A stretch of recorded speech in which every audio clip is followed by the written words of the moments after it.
Much delayed Ding Baxia case will now likely go full blast after a Quezon City Court judge turned down the motions filed by former Health Secretary and now Iloilo Representative Janet Garin and other co-accused to dismiss the multiple cases for reason of double jeopardy, among others, according to public prosecutors. Finally, justice for the Ding Baxia victims may now be attained. Wow!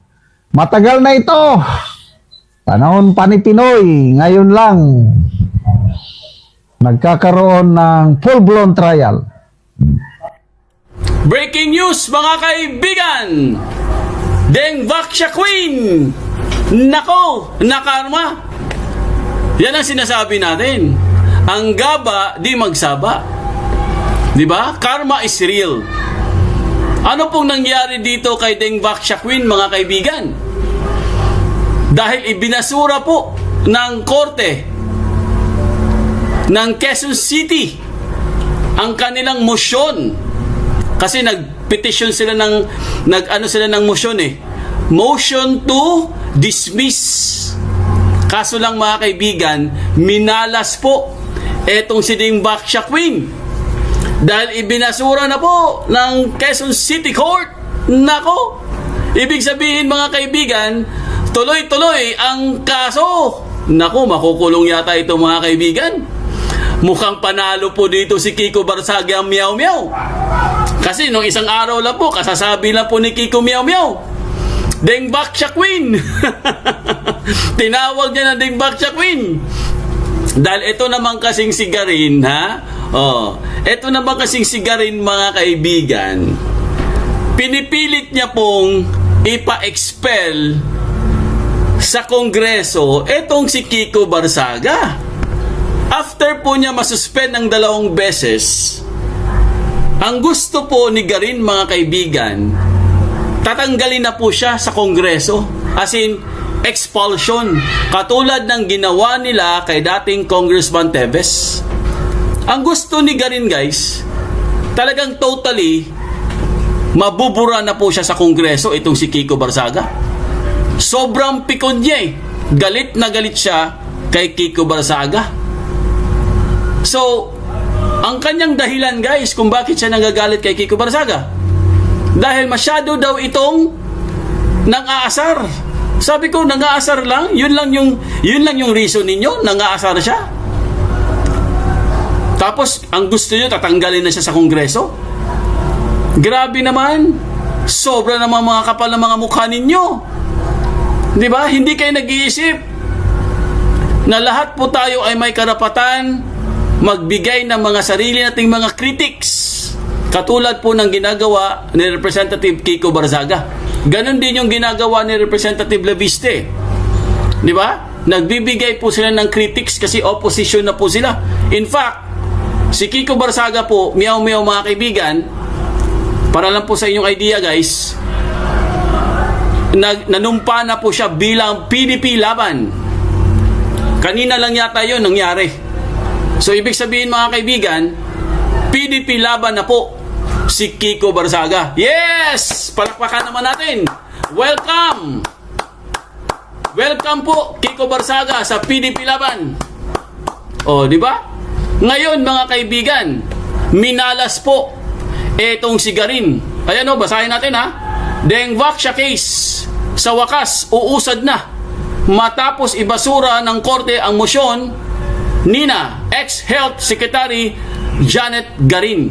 Natatandaan nyo mga kaibigan, panahon pa po ito ni Pinoy Aquino.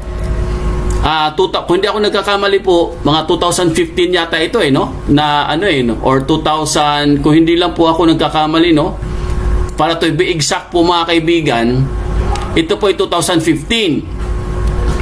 At ang kanilang target po dapat dito ay magbabakuna dapat sila ng 600,000 na mga bata.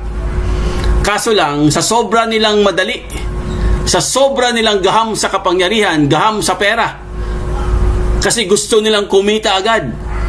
Mga arogante. Ayun, nagkamali po sila ng desisyon mga kaibigan.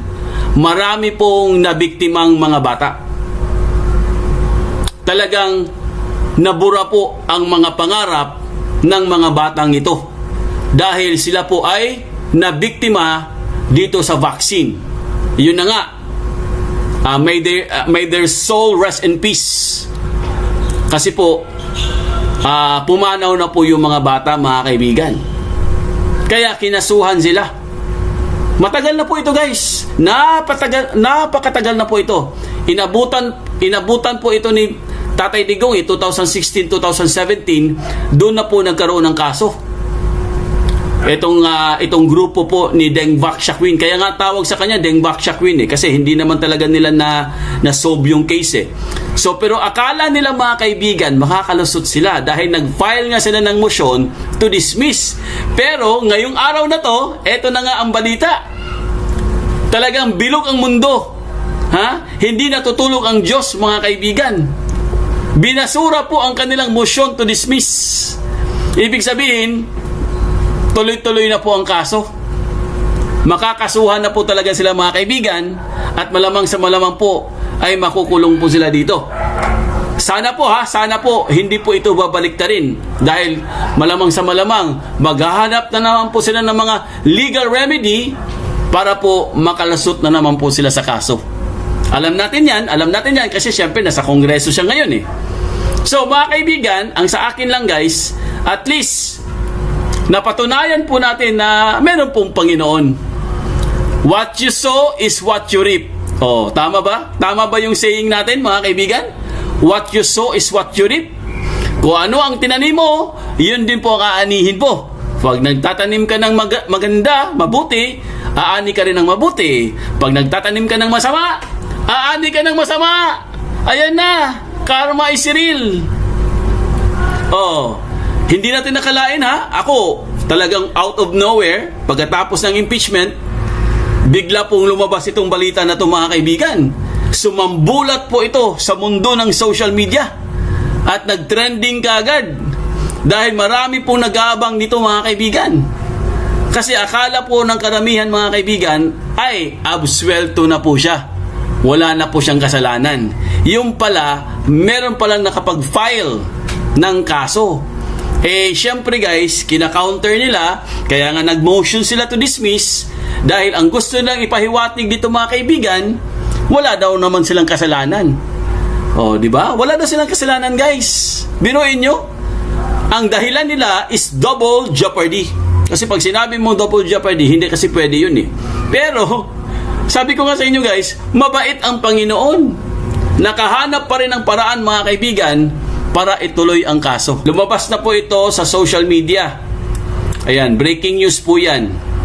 Lakihan natin. Ayan, pakibasa po guys sa inyong screen. Nakikita nyo ba sa inyong screen mga kaibigan? Klarong-klaro ba guys? Yung pinost natin. I-check nyo po sa inyong screen. Ito po, babasahin na po natin.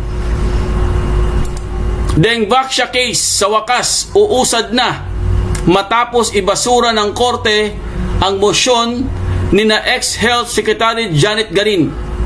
Uusad na sa masinsinang paglilitis ang matagal ng controversial na kaso kaugnay ng Deng Vaksha matapos ibasura ng isang hukom sa Quezon City ang mga motion na ipawalang bisa ang kaso na inihain ng depensa. Kabilang si dating Health Secretary at ngayon Iloilo Representative Janet Garin. So mga kaibigan, talagang nag-file po sila ng motion guys para tuluyan na pong ibasura or tuluyang ipawalang bisa ang kanilang mga kaso po. Kumbaga guys, gusto nilang i-dismiss ang kanilang kaso. Kaso lang mga kaibigan, mabait po ang Panginoon.